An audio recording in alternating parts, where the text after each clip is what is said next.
दोन मोठी नावं.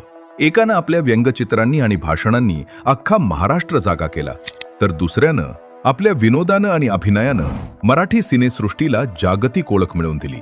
पण या झगमगाटाच्या पलीकडे या दोघांमध्ये एक असं नातं होतं जे राजकारणाच्या आणि प्रसिद्धीच्या पलीकडचं होतं. मैत्रीची सुरुवात झाली एका संघर्षातून. 1971 मध्ये दादांच्या सोंगाड्या चित्रपटाला मुंबईत थिएटर मिळत नव्हतं. दादा हतबल होऊन मातोश्रीवर पोहोचले. बाळासाहेबांना कळताच त्यांनी आपला मराठी बाणा दाखवला आणि थिएटर मालकाला ठणकावून सांगितलं, पिक्चर लागणार तर फक्त सोंगाड्याच. तिथून सुरू झाला हा मैत्रीचा प्रवास, जो शेवटच्या श्वासापर्यंत टिकला. पण या मैत्रीचा एक असा पैलू आहे जो फार कमी लोकांना ठाऊक आहे.